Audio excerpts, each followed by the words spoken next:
नमस्कार, India news देख रहे हैं आप और मैं हूं आपके साथ पुनीता सिंह। इस बुलेटिन में बात करेंगे पानी के प्रचंड प्रहार की। तमाम बड़ी खबरें आप तक पहुंचाएंगे। रुक सबसे पहले बड़ी खबर आ रही है उसका कर लेते हैं। कृषि मंत्री ने पंजाब के सीएम और राज्यपाल से चर्चा की है। बाढ़ प्रभावित राज्यों के लिए विशेष पैकेज की मांग की गई है। कृषि मंत्री शिवराज सिंह कल पंजाब का दौरा करेंगे। भारी बारिश बाढ़ के चलते पंजाब सरकार का ये फैसला, पंजाब के सभी 23 जिले बाढ़ प्रभावित घोषित कर दिए गए हैं। पंजाब सरकार ने बाढ़ प्रभावित घोषित किए हैं ये जिले और राज्य को। आपको बता दें कि पंजाब में सभी शिक्षण संस्थान 7 सितंबर तक बंद रहेंगे। तो बाढ़ और बारिश से लगातार पंजाब की स्थिति खराब होती हुई नजर आ रही है। उसी बीच कृषि मंत्री शिवराज सिंह चौहान कल पंजाब का दौरा करने वाले हैं। पंजाब के सभी 23 जिले बाढ़ प्रभावित घोषित कर दिए गए हैं। पंजाब सरकार की तरफ से ये घोषणा की गई है, यानी कि पंजाब सरकार ने बाढ़ प्रभावित राज्य घोषित किया है। पंजाब में सभी शिक्षण संस्थान 7 सितंबर तक अभी बंद रहेंगे। कृषि मंत्री ने पंजाब के सीएम और राज्यपाल से भी चर्चा की। हालातों को लेकर जानकारी ली गई और ये जाना गया कि इस वक्त पंजाब में आखिर क्या स्थिति बनी हुई है। जिसके बाद कृषि मंत्री शिवराज सिंह चौहान कल पंजाब पहुंचेंगे और पंजाब का दौरा करेंगे। वहां की स्थिति का निरीक्षण करते हुए, जायजा लेते हुए कृषि मंत्री कल नजर आने वाले हैं। तो भारी बारिश के बाद पंजाब के कई ऐसे जिले जो पूरी तरीके से बाढ़ और बारिश के बाद वहां की जो स्थिति है वो दिनों दिन बिगड़ती और खराब होती हुई नजर आ रही है। ऐसे में कृषि मंत्री कल दौरा पंजाब का करते हुए नजर आएंगे और लगातार जिस तरीके से बादलों ने अपना रुख बदला है सितंबर के महीने में, इससे हाहाकार न सिर्फ पंजाब में देखने को मिल रहा है बल्कि इस वक्त उत्तर भारत के तमाम ऐसे राज्य हैं जहां पर इस तरीके की स्थिति बनी हुई है। लेकिन सबसे ज्यादा जो हालात खराब हैं वो पंजाब के साथ साथ पहाड़ी राज्यों में भी नजर आ रहे हैं। पंजाब हो, दिल्ली हो, हिमाचल प्रदेश हो, यहाँ पर सबसे ज़्यादा अभी जो हालात हैं वो खराब दिखाई दे रहे हैं। दिल्ली में जहाँ यमुना का जलस्तर लगातार बढ़ता हुआ नजर आ रहा है, खतरे के निशान से यमुना का जलस्तर बढ़ चुका है, तो दूसरी तरफ पंजाब में सड़कों पर पानी भरा हुआ है, घरों में पानी घुस चुका है। ऐसे में लोगों को भारी परेशानी हो रही है। कुल मिलाकर करीब आधा हिंदुस्तान बाढ़ और बारिश से इस वक्त बेहाल नजर आ रहा है। इंसान तो इसकी जद में है ही, लेकिन बेसहारा पशुओं का और भी बुरा हाल है। अच्छी बात यह है कि समाज सेवी संस्थाएं मदद के लिए आगे आ रही है और पंजाब के जैतू की समाज सेवी संस्था चरड़ी कला सेवा सोसाइटी और कैलाशपति लंगर सेवा सामती ने बाढ़ पीड़ितों और बेसहारा पशुओं की मदद के लिए बड़ा योगदान दिया है। संस्थाओं ने गुड़, चारा, अनाज और भूसे से भरी 3 ट्रॉलियां फिरोजपुर बॉर्डर पर भेजी है ताकि बाढ़ प्रभावित लोगों और पशुओं की जरूरतें पूरी की जा सके। इस मौके पर संस्थाओं के सदस्यों ने ये कहा है कि बाढ़ के कारण लोगों के साथ साथ बेसहारा पशुओं को भी भोजन और चारे की भारी कमी का सामना करना पड़ रहा है। इसलिए समाज के हर वर्ग को आगे आकर प्रभावित लोगों और पशुओं की मदद करनी चाहिए।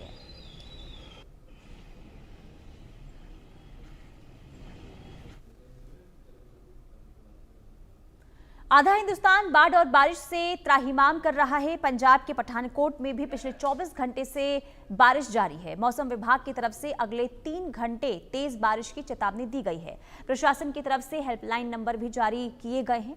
वहीं हालात का जायजा लेने के लिए पंजाब के गवर्नर पठानकोट का दौरा करेंगे। तो पंजाब की स्थिति देखिए दिनों दिन खराब होती हुई नजर आ रही है और एक तस्वीर लगातार हम आपको दिखा रहे हैं जहां पर पंजाब की अगर पठानकोट की हम बात करें तो वहां पर भी हालात बद से बदतर हो गए हैं। पंजाब में बाढ़ जैसे हालात पैदा हो गए हैं और क्या कहां पर स्थिति बनी हुई है, ग्राउंड जीरो से एक रिपोर्ट आपको दिखाते हैं। पिछले कल से रात 12 बजे से पठानकोट में बारिश का सिलसिला जारी है।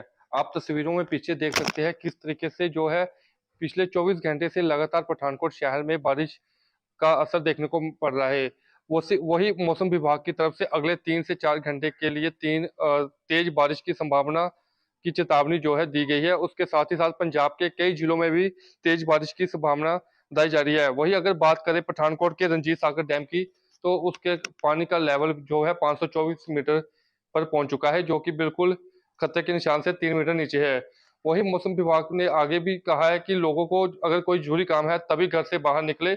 वही प्रशासन, जिला पठानकोट प्रशासन की तरफ से लगातार हेल्पलाइन नंबर भी जारी किए गए हैं कि अगर कोई भी बाढ़ प्रभावित लोग हैं तो किसी भी प्रकार की उनको सहायता चाहिए तो वो पठानकोट प्रशासन की द्वारा द्वारा जारी किए गए हेल्पलाइन नंबर पर कॉल कर सकते हैं। वही बता दें कि आज पठानकोट में जो है पंजाब गवर्नर भी हल्का भुआ में जो है बाढ़ प्रभावित लोगों से मुलाकात करेंगे और उनका हालचाल जानेंगे। इंडिया न्यूज के लिए वरुण कुमार, पठानकोट। पंजाब में बाढ़ जैसे हालात पैदा हो गए हैं, वहीं बरनाला जिले के नाभा गांव से एक दुर्भाग्यपूर्ण खबर सामने आ रही है, जहां लगातार बारिश के कारण एक गरीब परिवार की छत गिर गई और इसके बाद जो ये परिवार है वो बेघर हो गया है। ये तस्वीर आपको दिखा रहे, गरीब परिवार का ये घर भारी बारिश के बाद घर की जो छत है वो गिर गई। इसके बाद जो परिवार है वो अब बेघर हो गया है। अब ये परिवार सरकार से, प्रशासन से मदद की गुहार लगा रहा है।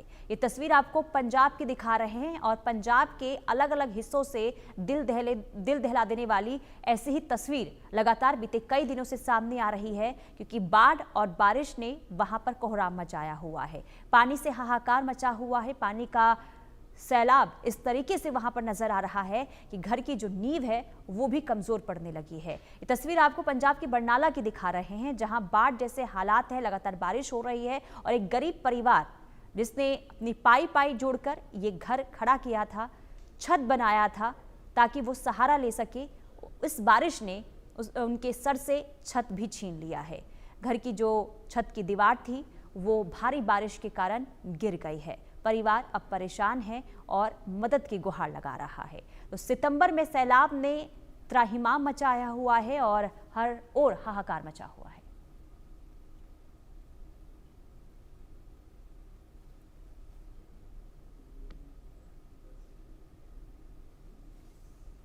अब पंजाब के बाद बात हरियाणा की कर लेते हैं। हरियाणा के फरीदाबाद में यमुना का जलस्तर बढ़ने से लोगों की परेशानी भी बढ़ गई है। हालांकि प्रशासन ने पहले ही चेतावनी दी थी, जिसके बाद काफी संख्या में लोगों ने अपने घर खाली कर दिए थे, लेकिन अभी भी कुछ लोग घरों में रह गए हैं।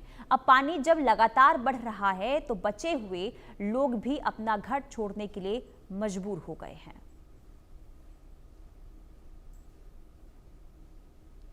बैराज से छोड़े गए 1,84,000 क्यूसेक पानी के बाद में फरीदाबाद के तलहटी एरिया में भी यमुना का जल स्तर लगातार बढ़ता हुआ दिखाई दे रहा है। फिलहाल हम बसंतपुर इलाके में हैं और आपको तस्वीर दिखा देते हैं कि देखिए किस कदर यमुना का जो पानी है वो घरों तक पहुंच चुका है और अभी भी कुछ लोग वहां फंसे हुए हैं, बच्चे हैं कुछ, उनको वहां से लेकर बाहर आया जा रहा है। हालांकि प्रशासन की तरफ से कल से ही मुनादी करवाकर तमाम लोगों को घर खाली करने के लिए कहा गया था, लेकिन कुछ लोग अभी भी घरों के अंदर हैं और ऐसे में अब जब पानी लगातार बढ़ता हुआ दिखाई दे रहा है तो वो भी घरों से बाहर आने की अब कोशिश कर रहे हैं कि वो ऊंचाई की जगह पर, सेफ जगह पर पहुंच जाएं। आप तस्वीरों में देखेंगे, देखिए लगातार आपको दिखेंगे कि वहां कुछ लोग अभी भी फंसे हुए हैं जिनको बाहर लाया जा रहा है।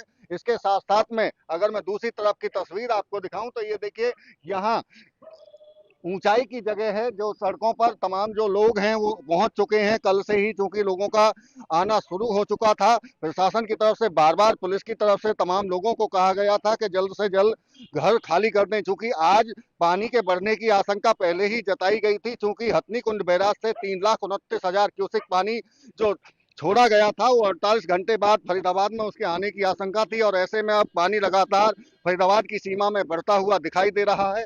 ओखला बैराज से 1,84,000 और उसके बाद में 88,000 पानी छोड़ा जा रहा है और ये लगातार शाम तक इसी तरह से पानी रिलीज किया जाएगा। कुछ लोग हैं जो कल ही घर को खाली करके आ चुके थे, उनसे बात कर लेते हैं। आप कहाँ रहते थे? इसी वाली गली में। तो कब आए थे आप वहां से? तो निकल गया, पहले निकल गए। आप कल आ गए थे? अभी परिवार में कोई और भी है क्या घर में? घर में कोई नहीं। या आसपास के जो घर हैं, जैसा कि हम देख रहे हैं कि अभी भी कुछ लोगों को बाहर लाया जा रहा है, और कुछ है पड़ोस अड़ोस में? और हैं। वो नहीं आए थे कल? नहीं, अभी नहीं निकले, अभी कुछ रह गए लोग। तो अभी क्या और ज्यादा बढ़ने की आशंका है पानी की? हो सकता है बढ़ेगा। पानी बढ़ेगा। आप भी इधर से ही आए हैं? आप कहाँ रह रहे थे? हमारे सामने ही दुकान थी। अच्छा। आज शाम परसों की हाँ। कल सब सामान निकाल लिया था मैंने। जी। और अब मतलब आज मतलब जो लोग रह गए हैं वे भी सुबह से निकल ही रहे हैं। जो जिद पना से हुए हैं वही अपने पड़े हैं, लेकिन निकलना तो उनको भी पड़ेगा क्योंकि निकलना पड़ेगा। पानी बढ़ रहा है। पानी बढ़ रहा है, अभी और भी बढ़ सकता है पानी। बढ़ सकता है क्योंकि पुलिस वाले कह के गए हैं कि अच्छा। सारे लोग निकल आओ, पानी बढ़ेगा। तो क्या ये जो रह गए थे लोग क्या सोच के रह गए थे कि पानी नहीं आएगा या क्या था? उन्होंने यही समझा हो कि मतलब पहले मतलब अब आया था 2 बार पानी तो कम कम आया था, उस हिसाब से वो निकल गए थे। तो मैंने यही सोचा हो कि उतना ही पानी आएगा, निकल जाएगा। लेकिन अपने ये खतरा मोल ले रहे हैं, जान माल की हानि भी हो सकती है ऐसे में। बिल्कुल होगी, क्यों नहीं होगी। जब तो आप जो दुकान जहाँ कर रहे हैं आस पड़ोस में, आपने भी कुछ लोगों को बोला होगा कि आप खाली करें। सभी को बताया, हम तो बारिश होते हुए ही सारा सामान निकाल लिया था। इस कारण से ही कि हमने सबको कहा ये चलो, जब वो कह रहे 15 दिन से बुला बुला के कह रहे अनाउंस कर रहे तो वे थोड़ गई है कि मतलब उन्होंने कहा सब खाली कर जाओ यहाँ से, कब पानी बढ़ेगा तो बढ़ेगा। अच्छा, आप खाली तो करके आ गए हैं, लेकिन यहाँ रहने की या कोई क्या व्यवस्था है आपको? हाँ, कमरा किराया लेके रह रहे हैं लोग। अच्छा, किराए पे लिया है। हाँ। लेकिन प्रशासन भी कह रहा है कि उन्होंने शेल्टर होम बनाए हैं, राहत शिविर कैंप हैं। यहाँ ऐसा कुछ भी नहीं है, यहाँ पर कुछ भी नहीं है। केवल आपको जानकारी नहीं है? नहीं, वहाँ जानकारी कुछ भी नहीं है। यहाँ पर तो जितने लोग हैं वो कमरा किराए पर लेकर के अपने रह रहे हैं। बिल्कुल, ये वो लोग हैं देखिए जो इसी एरिया से, जो बसंतपुर का जो निचला इलाका है, और जहां आप देख रहे हैं कि यमुना का जो जल स्तर जब बढ़ा है तो पानी पूरे इलाके में, मैदान में आपको दिखाई देगा, दूर दूर तक पानी गलियों में यहाँ भरा हुआ है। और उसी की वजह से 2 दिन से प्रशासन इन्हें खाली कराने के लिए कह रहा था, लेकिन अभी भी कुछ लोग ऐसे थे जो यहाँ रह गए थे। एक बार मैं दोबारा आपको उधर दूसरी तरफ जहाँ निचला इलाका है उधर लेके चलता हूँ, आपको दिखाता हूँ कि किस तरह के हालात अभी भी फरीदाबाद के जो तलहटी एरिया है उसमें बने हुए हैं। और ये आप देखेंगे, देखिए कुछ लोग भी यहाँ पहुंचे हैं, देख रहे हैं, क्योंकि अंदर की तरफ से बाहर उनको लाया जा रहा है। बच्चे भी बताए जा रहे हैं कि बच्चे भी थे। कुछ लोग ये सोचकर बाहर नहीं आए थे कि शायद इतना पानी नहीं बढ़ेगा, लेकिन कहीं ना कहीं ये एक तरह से खतरनाक स्थिति हो सकती है बच्चों के लिए भी।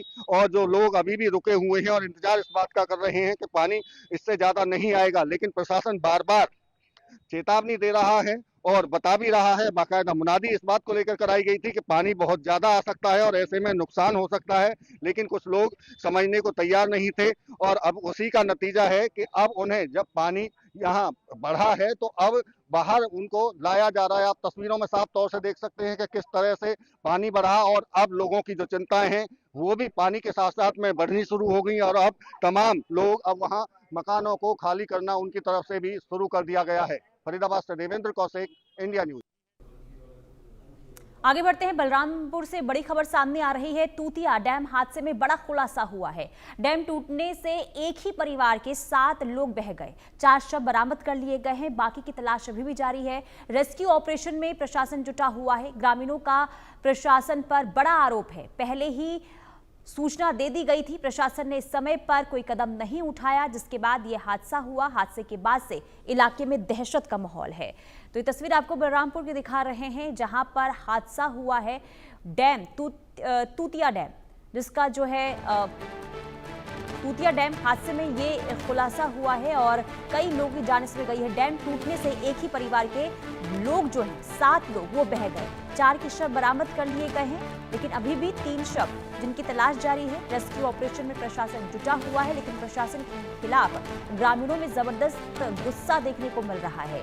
ग्रामीणों का ये कहना है कि जो स्थिति बनी हुई है, यानी कि इसका जो जिम्मेदार है वो प्रशासन है, क्योंकि डैम को लेकर हमने पहले ही प्रशासन को इसकी जानकारी दी थी, लेकिन इसके बावजूद भी कोई कदम नहीं उठाया गया। उसका नतीजा ये कि 7 लोगों की जान जा चुकी है। तो बलरामपुर से खबर है, तूतिया डैम हादसे में ये बड़ा खुलासा हुआ है।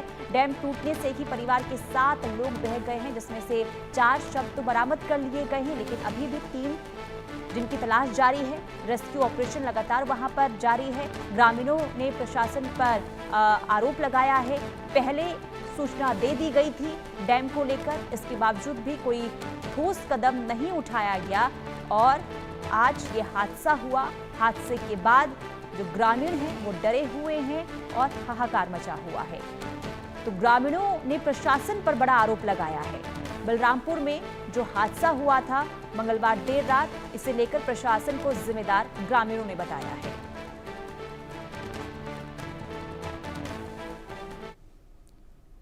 आधे से ज्यादा हिंदुस्तान में बाढ़ और बारिश ने अपना कहर बरपाया हुआ है। लगातार हो रही भारी बारिश से उड़ीसा के बलांगीर जिले का पटनागढ़ अस्पताल भी पूरी तरीके से अस्त व्यस्त नजर आ रहा है। अस्पताल के वार्ड और यहां तक कि मरीजों के बेड तक पानी भर जाने से मरीजों और उनके परिजनों को भारी परेशानियों का सामना करना पड़ रहा है। मंगलवार को हुई तेज बारिश के बाद अस्पताल के कई हिस्सों में घुटनों तक पानी जम गया है। अस्पताल जैसी अहम जगह पर यह स्थिति गंभीर चिंता का विषय है, क्योंकि मरीजों को इलाज मिलने के बजाय उन्हें अब पानी में भीगते हुए अपनी जान बचाने की चिंता करनी पड़ रही है। कई वार्डों में भर्ती मरीजों को सुरक्षित स्थानों पर शिफ्ट करना पड़ा, जिससे स्वास्थ्य सेवाएं बाधित हुई है। स्थानीय लोगों और मरीजों के परिजनों में आक्रोश है। उनका ये कहना है कि अस्पताल में ऐसे हालात लापरवाही के कारण हुए हैं। समय पर नालियों की सफाई और पानी की निकासी के पर्याप्त इंतजाम नहीं किए गए, जिसके चलते बारिश का पानी अस्पताल परिसर में घुस गया। कुछ कर्मचारी मॉप और बाल्टियों से ये पानी बाहर निकालने की कोशिश करते दिखाई दिए, लेकिन मशीनरी और संसाधनों की कमी के कारण राहत का काम बेहद धीमी गति से हुआ। इस घटना ने स्थानीय प्रशासन की तैयारियों पर सवाल खड़े कर दिए हैं।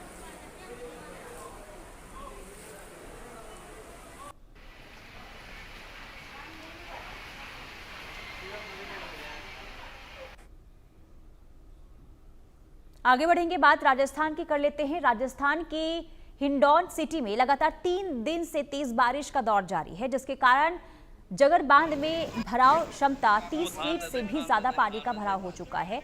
वहीं जगर बांध की सपाट से पानी का तेज बहाव हो रहा है। इधर तेज बहाव के कारण करसौली की पुलिया के ऊपर से पानी निकलने से कई गांव के लोगों का आवागमन खतरे में है। बता दें कि करीब 28 साल बाद जगर बांध में क्षमता से ज्यादा भराव हुआ है।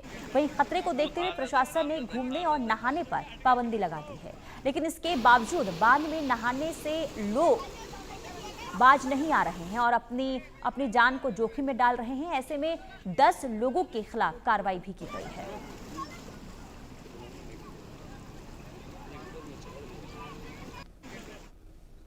इस वक्त हम मौजूद हैं हिंडौन के करसौली गांव के पुलिया के पास, जहां आप देख सकते हैं कई गांवों का रास्ता जो है आना जाना बंद हो चुका है, क्योंकि जगर बांध 30 फीट अपनी भराव क्षमता करके और जो है जगर बांध के ऊपर जो पानी की जो सपाट बनी हुई है उससे करीब 1 से 1.5 फीट पानी का चादर चला हुआ है। यहाँ पर कुछ लोग हैं जो पानी के अंदर खड़े हुए हैं। आगे अगर जाएंगे तो आगे काफी तेज भाप के साथ में पानी निकल रहा है। नरसिंहपुरा और करसौली जाने वाली जो ये पुलिया है बिल्कुल बंद कर दी गई है। प्रशासनिक अधिकारी भी यहाँ पर जो है लगाए गए हैं। प्रशासन के कई जो है पुलिस जवान यहाँ मौके पर तैनात भी हैं। कई लोगों को जो है इस रास्ते से निकलने के लिए बंद कर दिया गया है। 30 वर्षों के बाद में ये जगर बांध जो है छलका है। कई जो लोग बता रहे हैं कि कई वर्षों के बाद में ये जो नदी है, जटनंगला की नदी इसको कहा जाता है, इसमें से जो है पानी निकल करके कई गांवों को होते हुए ये गंभीर नदी में जो है शामिल होगा। यहाँ आप देख सकते हैं काफी तेज भाप के साथ में पानी निकल रहा है। यहाँ पर कई लोग जो है पानी के जो है दृश्य को देखने के लिए पहुंच रहे हैं। कई लोग रील्स बनाने में यहाँ लगे हुए हैं। ये जो रास्ते की पुलिया है वो भी बिल्कुल टूट चुकी है। कई लोग यहाँ पर मौजूद हैं, उनसे हम बात करने की कोशिश करेंगे। बताएं भाई साहब, यहाँ जो ये पानी निकल रहा है कितने वर्षों के बाद में इस जो पुलिया से ऊपर होकर के पानी निकल रहा है जगर बांध, कितने वर्षों के बाद में ये जो भरा है? 30 वर्ष बाद ये जगर बांध भरा है। और ये जो नदी देख रहे हो आप 30 वर्ष बाद आज चली है। सबसे बड़ी चीज तो ये है कि दुख से ज्यादा बहुत बड़ी खुशी है। खुशी इस चीज की है, पानी हमारे यहाँ आया है 30 वर्ष बाद। हम तो खैर देख पा रहे हैं, लेकिन कुछ पीढ़ियां ऐसी हैं, कुछ हमारे जो नए हैं उन्होंने तो पहली बार ये नजारा देखा है। और ये पानी भैया पहले थोड़ा सा इधर आओ सर, थोड़ा सा इधर आ जाओ, ये नीचे है ना ये जाएगी। तो मेरा कहने का सिर्फ मतलब ये है कि ये जगर बांध यहाँ से मात्र 1.5 किलोमीटर की दूरी पर है। 1 किलोमीटर है यहाँ से, और ये 30 साल में पहली बार चला है। इधर से इस रोड से लगभग 50-55 गांव है, उनकी कनेक्टिविटी है। उनकी कनेक्टिविटी तो खत्म है, लेकिन उधर जगर बांध का सेजा बोलते हैं, जो नीचे पानी जो जल स्तर जो होता है, अब तो लगभग 60-70 फीट है वहां पे। लेकिन पानी भरने के बाद वहाँ लगभग 20-25 फीट हो जाता है। वक्त इंडिया न्यूज की टीम पहुंची है हिंडौन के जगर बांध पर। जगर बांध का जो जल स्तर है 30 फीट से जो है ऊपर पहुंच चुका है और जल स्तर जो है काफी तेज भाप के साथ में जो है सपाट के ऊपर से पानी बह रहा है और आप देख सकते हैं साफ तस्वीरें जगर बांध की। बिल्कुल जो है चारों तरफ पानी पानी आपको देखने को मिलेगा। जगर बांध जो है ओवरफ्लो हो चुका है और जो जगर बांध की सपाट है उसके ऊपर से कैमरामैन एक बार दिखाएं। जो जगर बांध की सपाट है करीब 6 इंची से और 8 इंची के जो है भाप के साथ जो है जगर बांध की सपाट से पानी निकल रहा है। यहाँ पर जो है प्रशासन की तरफ से, पुलिस प्रशासन की तरफ से लोगों को जो है रोका जा रहा है। जगर बांध से जो है प्रशासन की ओर से अपील की गई है कि बांध के जो तेज भाप पानी है उससे दूरी बनाए रखें। यहाँ पर जो है सेल्फी और रील्स बनाने के चक्कर में अपनी जान नहीं गंवाएं। आप सीधी तस्वीरें जो है जगर बांध से देख रहे हैं। हमारे साथ कुछ लोग मौजूद हैं। जगर बांध का जो जल स्तर 30 फीट से जो है ऊपर होकर के जो है सपाट से पानी बह रहा है और हमारे साथ में कुछ लोग यहाँ के क्षेत्रीय लोग हैं। कितने वर्षों बाद जो है जगर बांध से इस तरीके से पानी ओवरफ्लो होकर के निकल रहा है? सन 1995 में यहाँ पर बहुत अच्छी बारिश हुई थी और इस जगर बंद से काफी लगभग 3-4 फीट की ऊंचाई पर सपाट चली थी। उसके बाद यहाँ पर पानी की बहुत ही कमी आई और जल स्तर भी काफी नीचा चला गया था। लेकिन फिर से एक ऐसी उम्मीद की किरण जागी है कि हमारे क्षेत्र में बहुत ही शानदार बारिश हुई है। बारिश के साथ ही हमारी जो 2 फीट की यहाँ पर भराव क्षमता थी उसको भी बढ़ाया गया है और 30 साल में जाकर के आज एक खुशी का पल है हमारे चौबीसा क्षेत्र के लिए, जो बहुत ही शानदार बारिश देखने को मिली है। और मैं तो यही कहना चाहूंगा सबसे कि पानी से थोड़ा सा दूरी बना के रखें। बाकी हमारी जो उम्मीद है आने वाले भविष्य के लिए, बिल्कुल किसान जो मायूस अब से पहले दिखाई दे रहे थे, किसानों को कितना लाभ मिलेगा, जल स्तर कितना ऊपर आएगा? किसानों को बहुत ही शानदार लाभ मिलेगा इसमें। जो छोटे तबके के किसान थे, जो नीचाई के गहरे बोर जो नहीं खोद सकते थे, उनके लिए अब छोटी छोटी बोरिंग जो 10-20-30 हजार में हम चालू कर सकते हैं और लगभग 20 फीट के आसपास यहाँ जल स्तर हो जाएगा। पानी की कमी के कारण कई फसलें जो है किसान यहाँ पर नहीं पैदा कर सकते थे, अब क्या वो फसलें पैदा होंगी? हमारा जो किसान है चौबीसा क्षेत्र का वो अब लगभग खुशहाल है। बहुत ही शानदार यहाँ बारिश है और जल स्तर ऊंचा आएगा। पूरी फसल है वो बहुत ही शानदार होंगी। पहले हमारे लगभग 30 साल से किसान लगातार गिरती हुई स्थिति में और लगभग खेती को छोड़ चुका था। अब पुनः हमारा क्या है, खुशहाल जीवन और किसानी क्षेत्र में बहुत ही शानदार देखने को पहुंचे हैं, कहाँ से यहाँ आए हैं आप? और जो है सिंचाई विभाग की जो है आप लापरवाही कह सकते हैं या फिर जो है कुछ भी आप मान सकते हैं। यहाँ जो बांध है इसकी चारों तरफ जो है झाड़ियाँ बमूल जो है पैदा हो रहे हैं, इनकी सफाई होनी चाहिए, क्या कहेंगे इस बारे में? वैसे तो निश्चित रूप से सफाई तो होनी चाहिए थी, लेकिन किसी को ये अनुमान नहीं था कि बंद की सपाट भी चल जाएगी। लेकिन क्या है, हमारे यहाँ पर यही कमी है कि हम पहले से सचेत नहीं रहते हैं और लास्ट में उसका हमको परिणाम गलत भुगतना पड़ता है। ये प्रशासन की भी लापरवाही है। अगर सचेत होते तो आज हमको ये समस्या नहीं झेलनी पड़ती। इसकी चारों बगल से वो जो इनकी सपाट के ऊपर जो पुल बना हुआ है वो क्षतिग्रस्त है। कभी शिकायत और मिलती थी कि पिछली वर्ष जो है 28 फीट जो है इसमें पानी आ चुका था जगर बांध में। रिसाव के कारण जो है 17 फीट ही जो पानी रह चुका। पूरे साल भर से पहले ही 11 फीट जो है करीब पानी का रिसाव हो चुका था। सरकार से और प्रशासन से आप क्या मांग रखते हैं? हम तो सरकार से यही मांग रखेंगे कि चौबीसा क्षेत्र की आन बान शान और किसानों का पूरा जो संचालन वो इसी से चलता है, तो ज्यादा से ज्यादा ध्यान रखकर जो इसमें से पानी निकलता है उसकी जांच की जाए। जांच कर करके उस ऐसी जगह को एक पुख्ता किया जाए तो इसमें भराव क्षमता है वो लगभग बनी रहे। लगभग हमारे साथ हैं, युवा हैं, आपकी ओर से क्या होना चाहिए? जगर बांध कई वर्षों बाद जो है भरा है और छलका है, आपके हिसाब से क्या यहाँ पर होना चाहिए, क्या क्या सुविधाएं लोगों को मिलनी चाहिए? नमस्कार जी, मेरे हिसाब से यहाँ ये होना चाहिए कि फर्स्ट में तो इसकी मरम्मत का पूरा ध्यान देना चाहिए सरकार को, और ताकि इसकी मरम्मत वगैरह होती रहे तो इसका थोड़ा ध्यान रहे। और एक इसको अपने क्षेत्र में पर्यटन स्थल की कमी है, पर्यटन इसका बहुत अच्छा वो है। आसपास के गांव इलाके और क्षेत्र के ग्रामीण, जहाँ आप जैसा भीड़ देख रहे हैं, ग्रामीण इलाके लोग आए हुए हैं, तो इसको पर्यटन स्थल में विकसित करना चाहिए। सरकार से निवेदन है मेरा कि पर्यटन स्थल की ओर ध्यान दें इसमें, जिससे लोगों की आमदनी का भी स्रोत बनेगा, लोगों का थोड़ा अच्छा रुझान भी होएगा और ये बढ़ता रहेगा। तो आप देख पा रहे हैं लोगों की मांग है कि जगर बांध पर एक पर्यटन स्थल बनना चाहिए। आप देख सकते हैं ये जो जगर बांध के चारों तरफ सरकारी जमीन है, इस जमीन पर सरकार चाहे तो एक पर्यटन स्थल घोषित किया जा सकता है। और आप देख सकते हैं जिला पुलिस प्रशासन की ओर से यहाँ पर जो है लोगों को रोका जा रहा है। और आप देख सकते हैं कि बांध के अंदर कई टापू बने हुए हैं, टापुओं के अंदर एक जो है मंदिर भी यहाँ मौजूद है। जगेश्वर जो है धाम इस बांध के अंदर बना हुआ है, भगवान शिव की यहाँ प्रतिमा है और कई जो है प्रतिष्ठान जो है इस अंदर मंदिर के अंदर जो है भगवानों की मूर्तियां जो है इस जागर बांध के अंदर हैं। लेकिन यहाँ के जो प्रशासनिक अधिकारी हैं और जनप्रतिनिधि हैं बिल्कुल जो है जगर बांध की ओर ध्यान नहीं दे रहे हैं।